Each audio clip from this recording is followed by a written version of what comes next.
The S&P and the Dow just hit all-time highs as AI and tech stocks continue to run. But is the market experiencing a sustainable bull run driven by record profits, or are we seeing the dot-com bubble all over again? Join me in my first video as we discuss some of the most concerning factors that point to the possibility of a bubble following the unprecedented rise of artificial intelligence. But before we do that, we should first outline what a market bubble actually is. It was panic. 16.5 million shares of stock sold in a single day. Sold hopelessly, desperately, at any price. A stock market bubble typically occurs when the price of a stock becomes completely detached from any form of intrinsic value, such as earnings, cash flow, and other important fundamentals.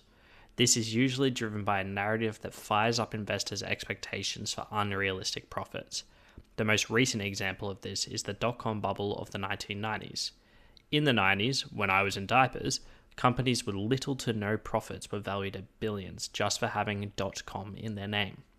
There's probably no better example than pets.com, which popped up during the excitement of the .com wave. I'll be back. If you leave me now, you'll take away the biggest part of me. Ooh, no, baby, please don't go. Ooh, girl, I just want you to stay. Hang on, Dino, we're coming home. Do you remember that sock puppet? If you were born in the late 90s or beyond, there's a good chance that you probably don't, and that's totally okay. I know I didn't. This sock puppet appeared in Super Bowl ads, had his own Thanksgiving Day parade float, and was even interviewed by People's Magazine and Good Morning America. But how did this fairly innocuous sock puppet become so famous? Well, that's because his owners were Pets.com, formerly an online pet supplies retailer. And I say formerly because they self-liquidated in the year 2000 after their share price fell from $11 at its IPO to 19 cents at the time of liquidation. And that's because this darling of the dot-com era actually had a fairly awful business model. They pumped roughly $70 million into advertising their business via the sock puppet and other ads, which admittedly did bring in a lot of customers. However, they were actually losing money on every single transaction. This was because it cost them $400 in advertising to get a single person to buy a bag of dog food. The math just didn't work. And Pets.com wasn't the only .com era company that was losing money like this. There were also the likes of eToys.com and Webvan, which honestly could have their own videos. However, when we consider the .com bubble, we should also consider that there were some really good successes that came out of it. Here's Jeff Bezos talking about his experience. In the year 2000, when the internet bubble burst, Amazon's stock in a very short period of time went from $113 a share to $6 a share. And by the way, it's split many times since then. I don't know, 20 for 1 or maybe even more. I don't have the number. But so these prices have nothing to do with today's stock prices. But to go from 113 to 6 in a short period of time was very concerning, and shareholders were upset, employees were nervous. We had all of our employee base, their parents were all calling our employees and saying, "Are you okay?" You know, this was the environment of great nervousness.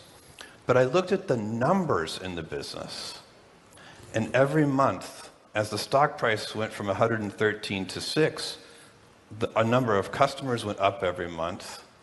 Our gross profits went up every month. Our operating expense, we were still in a loss position, but our losses as a percentage of sales went down every month. Every single business metric, new customers, customer repeat purchases, everything that we were monitoring through that entire period kept getting better. Now, why am I telling you this? Well, because there are a lot of similarities between the dot-com bubble and today's AI boom. Namely, that investors are pumping billions of dollars into anything with AI in it. The second thing that happens when people get very excited, as they are today about artificial intelligence, for example, is every experiment gets funded. Every company gets funded. The good ideas and the bad ideas. So as I see it, there are three main problems with AI's growing prominence in the market. That includes the productivity problem, the concentration risk of these stocks, and the circular financing that appears to be happening amongst the big players.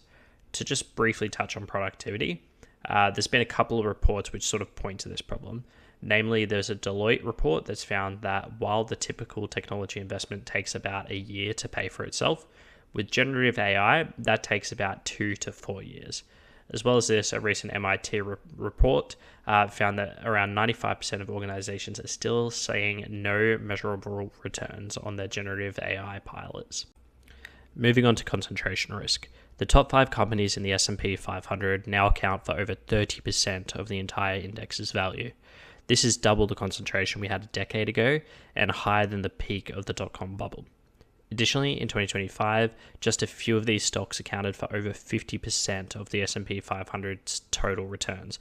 Think about stocks like Nvidia and Google. This can lead to situations where a company like Nvidia, if they report even a small miss in their data center revenue, it doesn't just hurt their stock, it puts down the entire index because their weighting is so extreme. And finally, and possibly most concerningly, the big tech giants are essentially lending money to other companies to buy their products. This is what's known as vendor financing, and companies like Goldman Sachs have raised serious concerns about the circularity of this AI ecosystem. As an example, Microsoft, Google, and Amazon are investing billions of dollars into AI startups who then turn around and spend that same money on their cloud services. The circular revenue is exactly what happened during the 1990s telecom boom, where companies like Lucent and Nortel lent money to smaller startups to buy their equipment. When those very startups failed, the giants collapsed. However, it isn't all doom and gloom. Unlike the dot-com bubble, today's tech leaders have massive balance sheets and actual tangible products, which are being used by billions of customers across the globe. Additionally, while the S&P 500 is trading at a premium, the context here is important. During the dot-com bubble, the tech index was trading at 60 times earnings. Today, even with this historic AI run-up, the tech index is sitting at closer to 26 to 28 times earnings. So while it's easy to sit here and call this a bubble because prices are high, a bubble actually requires a total lack of fundamentals, which just isn't here. In 1999, we saw little to no profits from tech companies. However, over the past decade or so, we've seen the highest corporate profit margins delivered in history from some of these tech giants. And just to cap off the video, I do want to show one more clip from Jeff Bezos talking about the possible benefits of an AI bubble. The ones that are industrial are not nearly as bad. They could even be good, because when the dust settles and you see who are the winners, society benefits from those inventions. They still get those life-saving drugs. And that's what's going to happen here too. This is real. The benefits to society from AI are going to be gigantic. All of that fiber optic cable that got laid, and by the way, the companies who laid all that cable went out of business. They literally went bankrupt, but the fiber optic cable was still there, and we got to use it. All right, thank you. That's my first ever YouTube video. It was really fun to make, really challenging, but I hope some people enjoy it. Time will tell. Please like, comment, subscribe, give me your feedback. Love to hear it. Thank you.